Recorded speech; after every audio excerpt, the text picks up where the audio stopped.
السلام عليكم ورحمة الله وبركاته. أهلا بيكم في قناة أسرار المطبخ المصري. النهاردة إن شاء الله هنعمل كده حاجة تنفع لعزومات رمضان، وكمان حاجة كده سهلة وسريعة وما فيهاش أي صعوبة. هنعمل الفخدة بتاعة الديك الرومي بكل تفاصيلها، بتتبيلتها، بكل حاجة، مشوية أو روست في الفرن بالخضار بتاعها. هنعملها بكل التفاصيل وبكل حاجة فيها. يلا بينا نبدأ الوصفة، وكل سنة وانتم طيبين ورمضان كريم وينعاد عليكم يا رب بالخير والصحة والسعادة. ويلا بينا على طول نبدأ الوصفة ونسمي بسم الله ونقول بتتعمل ازاي الفخدة بتاعت الديك الرومي. عندنا بقى الورك، عشان انا تبلته من بالليل معرفتش اصوره. عندي التتبيله بتاعته، حطيت فيها بصل وطماطم وبهارات فراخ، وكمان قرفه، شويه قرفه وملح وفلفل وشويه كزبره صغيره. بس كده، هما كده التتبيله بتاعتهم تمام. وكام فص حبهان عشان الفصوص من جوه، يعني تفتحي الفص كده وتاخدي الحبوب اللي من جوه. تمام، عشان بس ما يطولش عليك الفيديو ومعرفتش والله اصوره خالص. جبته الاول ونقعته في المحلول النقع الاول، غسلته كويس وحطيته في ميه بملح بشويه سكر وشويه خل.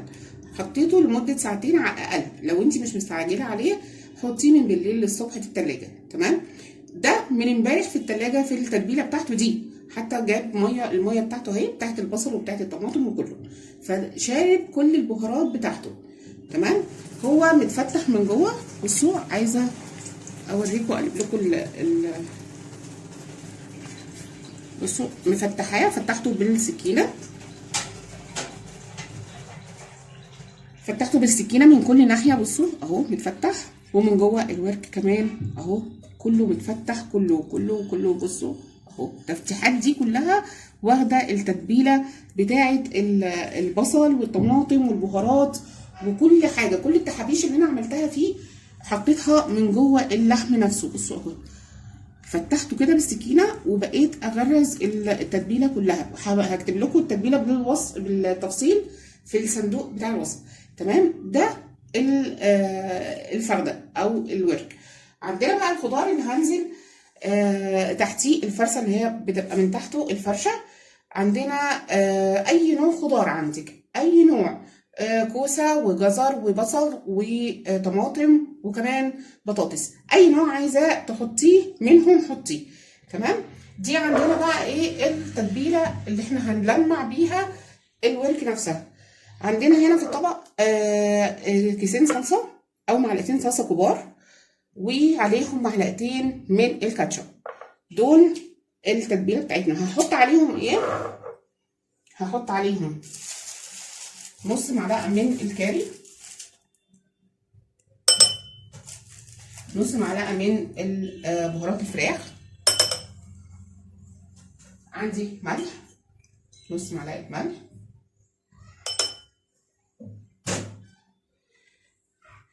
تمام، وعندي ربع معلقه من الفلفل الاسود. تمام، هنزل عليهم بالزيت حوالي نص كوبايه من الزيت، وهقلب. عندي صويا صوص غامق، هنزل بشويه حوالي ربع كوبايه. دبس رمان، تتبيله حلوه جدا للورك نفسه او للرومي عامه. ناخد شويه دبس رمان، حوالي معلقتين 3 كبار. تمام كده، وهقلب الخلطه كلها. وهجيب بقى السيرفيز اللي انا هدخله الفرن، وهحط فيه بقى الخضار. هناخد شويه من الصوص ده هحطهم على الخضار، هقلبه بس كويس عشان يتجانس مع بعض. التتبيله بتاعت البتاع، اسفه جدا والله ما عرفتش اصورها بالليل لان انا كنت عملته متاخر، وما عرفتش والله اصوره بالليل. بس هسيب لكم التتبيله بالتفصيل في الصندوق بتاع الوصف، علشان برضو لو حبيتي تعمليه على اول رمضان يبقى معاكي جاهز وعلى الشغل على طول. اهم حاجه وانت جايباه تغسليه كويس جدا وتحطيه في محلول النقع بتاعه اللي هو ميه، وعليهم ربع كوبايه من الملح ومعلقتين كبار من السكر وورق لورا، بتاعتين ورق لورا، ورقتين، وحبهان تفتحيه برضو من جوه عشان البذور بتاعته تنزل في الميه، وتنقعيه لمده ساعتين لو انت مستعجله. لو مش مستعجله حطيه من بالليل للصبح هيبقى طعمه تحفه. بعد كده بتطلعيه تشطفيه وتعملي له التتبيله اللي انا هقولك عليها، اللي هي هحطها لك في الصندوق بتاع الوصف. هنا عندنا الخضار هاخد معلقتين،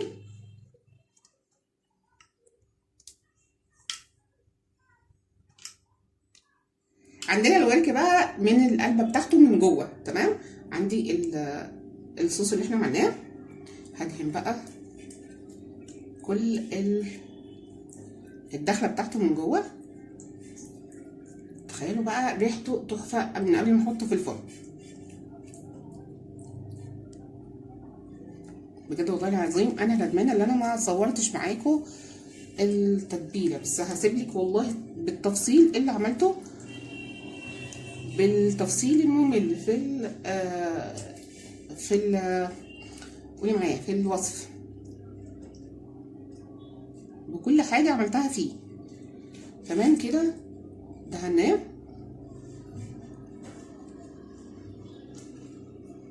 هنيجي بقى للسيرفيس اللي احنا هنحطه فيه. اهو عندي الخضار، هنزل بالخضار بتاعي، نزل الخضار كلها، هوزع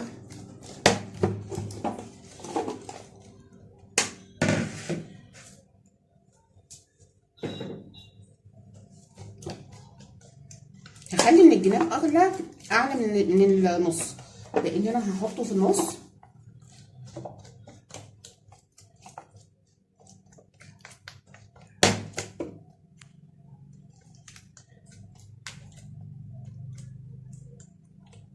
كده حطينا التتبيله بتاعتنا اللي هو الخضار وكمان الورك، والميه اللي نزلت من البصل والطماطم بتوع الورك رشيتهم على الخضار نفسه عشان ياخد من طعم الورك نفسه. عندنا بقى الصوص، ننزل هنغرق بقى كله، كل حته فيه هنغرقها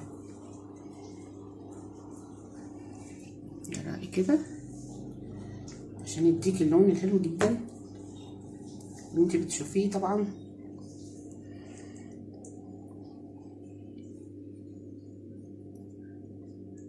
ده طالع عزومه، فالف هنا وشفا على اللي هياكل.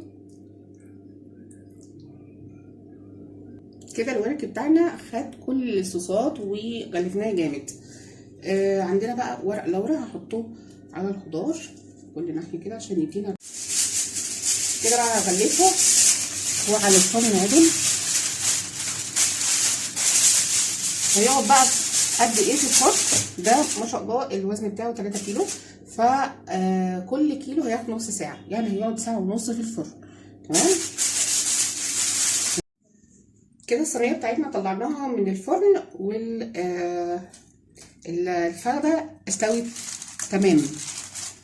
تمام، انا شلت بس الالومنيوم من عليها ثواني علشان بس تاخد اللون. بصوا الجمال بقى، بصوا الحلاوه بتاعت الفخده عامله ازاي. ورك ما فيه ملوش حل، حاجه كده بسم الله ما شاء الله، غير الريحه تحفه تحفه. هناخد بقى الورق اللورا ونطلعه، كل الورق اللورا اللي احنا حطيناه. طبعا قبل ما يطلع لازم تظبطي الدنيا. ايه رايكم بقى؟ احلى عزومه ممكن تعمليها بفخده بتاعه الديك الرومي، حاجه كده بسم الله ما شاء الله تحفه تحفه، غير الخضار اللي تحتيها مستوي وطعمه يجنن. خد طبعا من التتبيله بتاعت الورك نفسه، فمديله لو عجبكم الفيديو بتاع النهارده استنوني فيديوهات احلى واحلى، وما تنسوش لايك وشير الفيديو وننزل نفعل الجرس عشان يوصلكم من كل جديد. وكل سنه وانتم طيبين مره ثانيه، وينعاد عليكم بخير يا رب وسعاده وصحه كده، وتبقوا في احسن حال. والسلام عليكم ورحمه الله وبركاته.